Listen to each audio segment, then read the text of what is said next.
Let's talk about the New York Yankees. What to say? I mean, honestly, tonight's going to be an interesting night to see. You're down 3-0. Can the Yankees create history? Maybe, maybe not. Who knows? The Dodgers, I found out later that game 6, if they were to go to game 6, that would be Fernando Venezuela's birthday. It's possible maybe the Dodgers want to lose these next two games because, like, seeing how they're manhandling the Yankees, they probably was like, yeah, you know what? We'll lose these two games so we can win it on Fernando's birthday, basically, which would be epic and so poetic in so many proportions. But in any case, I mean, it's. I'll be honest. After game one, I thought for sure this series was going to be a great series to the point where like it was going to go full 7 games. It was going to be back and forth between the Yankees and Dodgers. As a baseball fan, as a baseball enthusiast, that's what I was looking forward to, honestly. Because quite honestly, as a Mets fan, I wouldn't really care entirely who wins. I honestly don't care, but I want to see a game. I want to see a game. I want to see. And when I mean a game, I want to see a competitive game. I don't want to see a bunch of no shows. Game one, yes, it was epic from a perspective of how it ended, and it was going back for. Then it was a pitching duel at that point. But like game two and game three, honestly, yesterday's game, the Yankees. I mean, we knew the key to the Yankees lineup was basically Judge. He had to show up. Stanton and Soto can't do it on them by themselves. Volpe was able to hit a home run yesterday. It was impressive. I mean, honestly, let's say game two, like, if with that bases loaded, that should have been a case where like the Yankees should have like been able to tie the game and then and probably won that game as well too, quite honestly, but they didn't. It's showing how resilient the Dodgers are, and especially with small ball. Let's be honest, like they're playing more. I don't want to say smart ball per se, but more so error free in a ways. They like yesterday's as an example, basically the fact that Hernandez was able to throw at Stanton was pretty impressive because Stanton's not. I mean, Stanton not known for his speed as well too, quite honestly. But Hernandez is not known for his defense or his arm. The fact that he was dead on to get Stanton, that was impressive. So because of that, I think it's a case where we are seeing that basically. I think the Dodgers will definitely win this series for sure, unless by barring some miracle the Yankees are able to come out of it and like Judge comes out of his slump, which is highly unlikely. Um, this is a case where like most likely the Dodgers either wins tonight or basically game two. What is this? Game four, or on Wednesday. Either they win it tonight with the sweep or win in 5 games, whatever it may be. Dodgers are definitely winning this series. Now, what comes down to this is the fact that no one would have thought the pitching would be like this because let's be honest, the way the Dodgers were taken to the brink with the Padres, and the fact that the Mets were able to come close to beating the Dodgers. I mean, yeah, they lost in 6 games, but quite honestly, it was more so to the point where like the Mets showed that like you with good pitching really helps out at that point. And like the Yankees, they have decent pitching. Let's be honest, they have some decent pitching. Garrett Cole was a great pitcher, is a good pitcher on their end. He's their ace. Um, the fact that Flaherty was able to hold off the Yankees, and the fact that Yamamoto was able to hold off the Yankees, and the fact that Bueller was able to hold him off. I mean, it was quite honestly surprising. The fact that like when Bueller was with the Mets, I mean, he was able to hold off the Mets. It seems like the cold he did. It seems like he thrives on cold weather. So it's more of a case where like any team that wants to sign him or trade for him, it'd probably be a team that plays in cold weather because when it's in warm weather, it seems like he doesn't do well. But in any case, I digress. Um, it's to a point like now it's going to be the bullpen, makeshift bullpen pitching basically for the Dodgers. Can the Yankees get to him? It's possible, but I don't know. Like reality is like the Yankees should have gone deep enough to the point where like they brought in their bullpen, and like maybe Roberts concedes game three or game four to game three for game four basically. But anyways, the way Roberts did with the Mets, but the outcome of this is going to be a little different now. Not the who wins the series, but more so after what happens after the series. Juan Soto most likely will be seeing his last time as a Yankee. The real question is, what team does he go to? My hope is, of course, as a Met fan, that he signs because he wants to go where the money is, and I'm pretty sure the Mets will definitely offer him a lot. My biggest concern, though, is the Dodgers coming into fray and signing Soto, because if they sign Soto, they'll have Mookie Betts, Freddie Freeman, Shohei Ohtani, and Juan Soto. That's four unbelievable players right there. And with that, that changes the dynamic. I mean, pretty much that changes the dynamics. All the Dodgers needed basically a couple of good pitchers, and they're set. Now, I don't know if that's going to happen. I hope hope it doesn't happen. I hope the Mets do sign him. That's what I'm looking for. I'm hoping that Mets do get him. But if the Mets do get him, then you have like basically a Lindor Soto type of thing. And if we are able to sign Alonso, yeah, but I mean Alonso is streaky now. I think he was definitely a hero, but I don't know what happens. We'll see what happens, in the long term. Basically, how Alonso works out with the Mets. But in any case, maybe Vientos steps up at that point as well too. I mean, Vientos was doing really good offensively speaking, so that could be the new murder as well. I don't know. It all varies and depends. But in any case, it comes down to pitching at this point as well too. What do the Mets do as pitchers? Now there's talks and rumors. Rumors abound, which may or may not be true. The Rangers are looking to trim their payroll, and from my understanding, there's a possibility the Mets could bring back, Mr. Ace himself, Mr.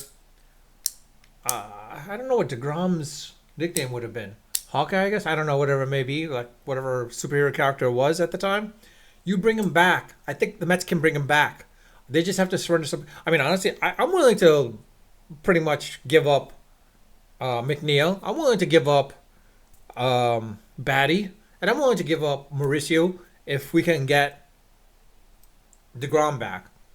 Because let's be honest, Severino is not coming back. The Mets are not signing him. He's probably going to go elsewhere. Probably most likely the Pirates, most likely the Cubs, more than anything else. Mets may make a play for Manaea, but and honestly, we're not. I don't see that happening as well too. Honestly, because like Manaea, I think this might have been a fluke season basically because after his pitch change, it was just a fluke. As batters become used to him, they'll understand and figure him out, and then at that point he reverts. He'll be back to what he was at that point. David Peterson, I think he's probably a back end rotation type of guy as well too. I mean, ideally he's in the upper top 1-2, but he's not going to be there just yet. Budo, you're hoping he's that star ace at that point. Senga, he's not an ace per se, but he possibly can be. I'm not saying he isn't, but I was saying he wasn't because he's more of a back of the rotation type of guy because the way he pitches. But if he develops more, he could be there.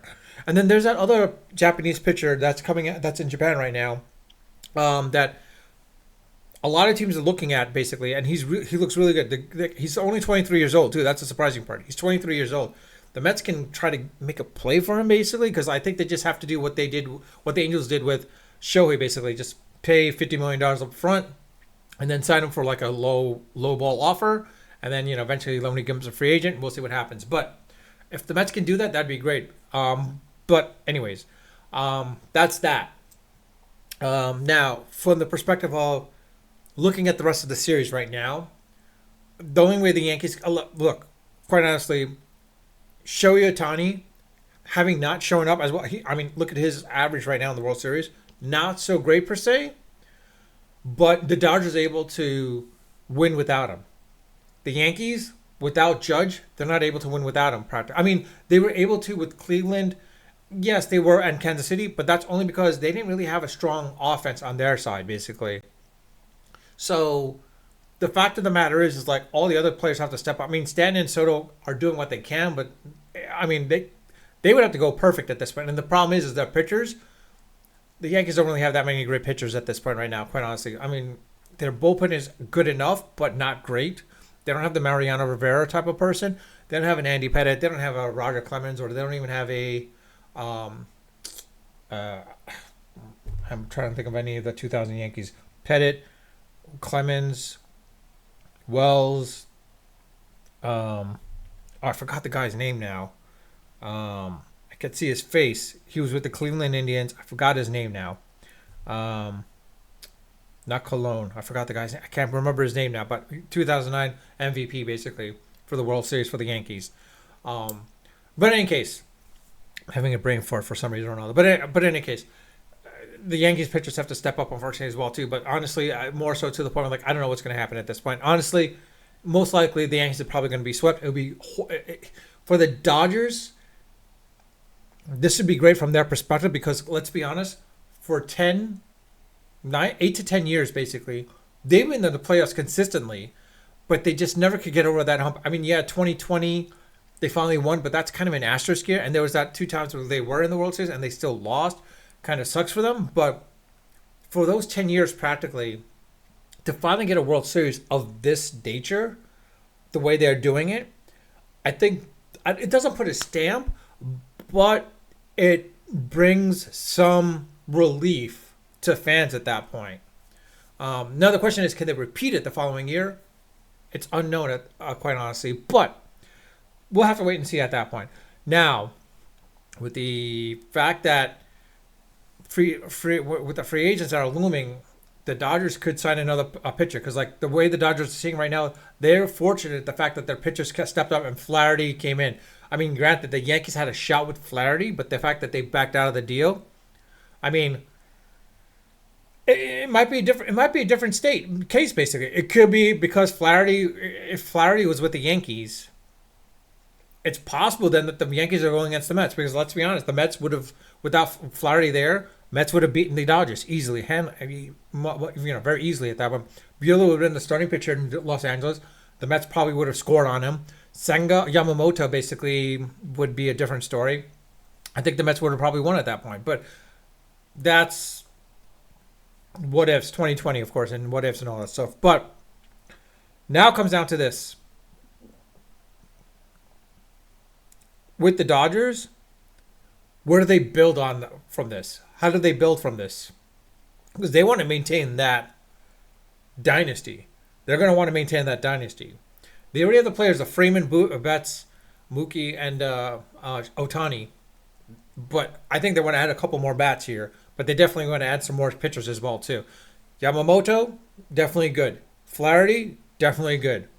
Buehler, regular season, good.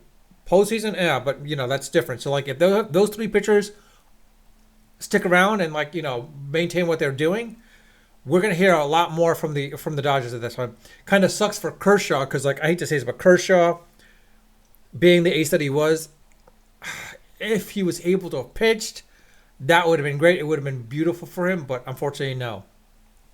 Quite honestly, it would have been interesting to see if it was Kershaw, if Verlander was traded from Houston. I mean, if the Mets had traded Kershaw to the Dodgers, not Kershaw, if the Mets had traded Verlander to the Dodgers, it would have been interesting to see how that worked out as well, too, because, Verlander, now he's on the decline as well. Well, honestly, let's be honest. Verlander, Kershaw, and Scherzer, they all should retire at this point because, there's no purpose for them to stay on board at this point. They shouldn't be playing.